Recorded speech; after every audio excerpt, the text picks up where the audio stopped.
நம்ம தமிழ் சினிமாவில் ஒரு சக்சஸ்ஃபுல்லான டைரக்டரா அறிமுகமாகி அதுக்கப்புறம் டைரக்டர்ல இருந்து ஆக்டராவும் மாறி ஆக்டிங்லையும் சம்பவம் பண்ணிக்கிட்டு இருக்க 3 நடிகர்கள் யார் யாருன்னு இந்த வீடியோல பார்க்கலாம். இதுல மூணாவதா பார்க்க போறது சசிகுமார். இவர் சுப்பிரமணியபுரம் அப்படிங்கிற ஒரு பிளாக் பஸ்டர் படத்தின் மூலமா டைரக்டரா அறிமுகமாகி அந்த படத்திலேயே ஒன் ஆஃப் த ஹீரோவாவும் நடிச்சிருப்பாரு. எனக்கு சாவு பயத்தை காட்டினாங்க பரமா, அவங்களுக்கு சாவு காமிச்சிடணும்.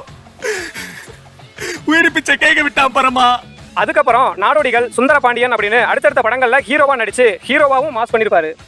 ரெண்டாவதா பார்க்க போறது பிரதீப் ரங்கநாதன். இவர் கோமாளி படத்தின் மூலமா ஒரு சக்சஸ்ஃபுல் டைரக்டரா அறிமுகமாகி அதுக்கப்புறம் லவ் டுடே அண்ட் டிராகன் படங்கள்ல ஹீரோவாவும் நடிச்சு சம்பவம் பண்ணிக்கிட்டு இருக்காரு.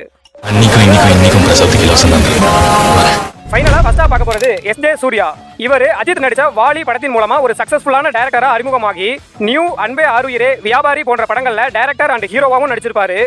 ஆனாலும் நம்ம தலைவன் ஹீரோவா நடிச்சுக்கிட்டு இருந்தப்போ கிடைச்ச ரெஸ்பான்ஸை விட மெர்சல், ஸ்பைடர், மாநாடு அப்படின்னு பல படங்கள்ல வில்லனா நடிக்கும் போது தான் இவருக்கு வேற லெவல்ல ரெஸ்பான்ஸே கிடைச்சிருக்குன்னே சொல்லலாம். மான கொண்டா தண்டனை, ஆட கொண்டா தண்டனை இல்ல. ஏன் அவன் கிடக்குறான்டா மயிராண்டி, அவனுக்கு என்னடா தெரியும் சிலுக்கோட அருமை.